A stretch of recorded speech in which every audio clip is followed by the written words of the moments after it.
Bonjour, je m'appelle Awa Kaba, je viens du Sénégal. Je suis entrepreneur et ingénieur de conception en informatique de formation. Je commencerai d'abord par dire merci. Merci à Hervé Pio et à toutes les personnes qui ont eu l'initiative d'organiser le Green Startup Summit, qui est, je pense, une première aussi de mettre ensemble des startups africaines, des startups américaines et européennes tous ensemble pour partager une même vision de l'agriculture en passant par la technologie. Donc merci du fond du cœur de la part de toute l'équipe sénégalaise qui est aujourd'hui mise à l'honneur depuis même le début de cette Green Startup Summit. Alors, comme je vous l'ai dit tantôt, ma formation n'a rien à voir avec l'agriculture. Alors, quand on m'a demandé de faire une présentation sur la vision de l'agriculture, je dirais que je ne suis pas peut-être la personne la mieux placée pour parler de comment l'agriculture va devenir demain, puisque je ne cultive pas et j'ai juste une connaissance technologique que j'ai mis au service de l'agriculture.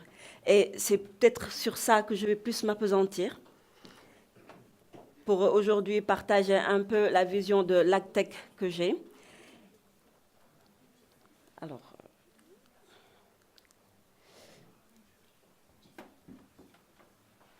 de nos jours, tout le monde se met à poser cette question. Comment nourrir 9 millions de personnes à l'horizon 2050? Donc, on en parle partout, dans les conférences, dans les keynotes, à la radio. Et pour nourrir, en fait, 9 millions de personnes à l'horizon 2050, il va falloir produire 70% de plus de nourriture. Et produire 70% de plus de nourriture, c'est en fait devenir autosuffisant, mais aussi produire 214 billions de calories par an d'ici 2027. Donc, ce sont des recherches que j'ai eu à faire pour comprendre réellement quel type d'agriculture est-ce qu'on devrait avoir. Donc, ça doit être une agriculture saine et durable. Une agriculture qui permette aujourd'hui de nourrir la planète. Et pour cela, je vais plus parler de la perspective que j'ai en Afrique, puisque c'est ce que je maîtrise le mieux. Pour moi, en fait, la vision qu'on devrait aujourd'hui avoir de l'agriculture, c'est de replacer en fait l'agriculteur, le petit paysan, au centre de tout. Puisque c'est cette personne qui produit, c'est cette personne qui nous nourrit aujourd'hui.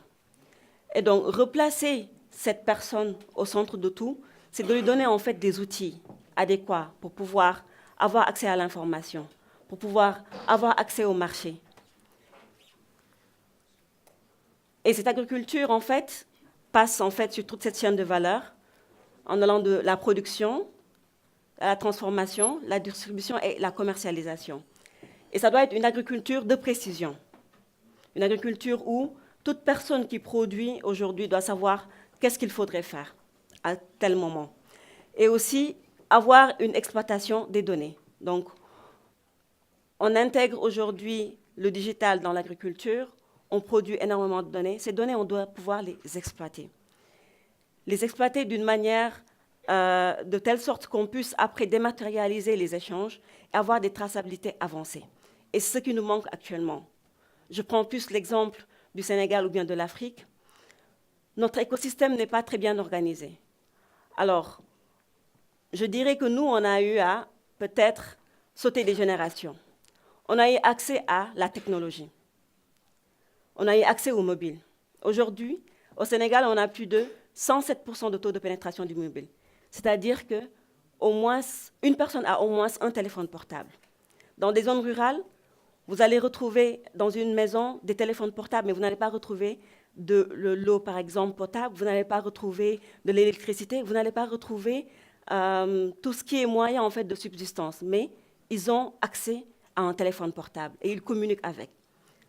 Donc pour moi, en fait, c'est utiliser ce pouvoir qu'on a, utiliser le mobile pour pouvoir transmettre l'information et développer toute cette structuration et développer l'agriculture au Sénégal. Et on a une autre force en Afrique, je dirais, c'est la jeunesse. Plus de la moitié de la population a moins de 30 ans. Et donc, cette force motrice-là, nous devons l'utiliser dans l'agriculture pour pouvoir réellement nourrir la planète d'ici 2050. Et ce sont ces jeunes aujourd'hui qui sont en train d'entreprendre, qui sont en train d'initier en fait des projets dans le domaine de l'agriculture. Et ce sont des jeunes qui ne sont pas forcément issus du milieu agricole.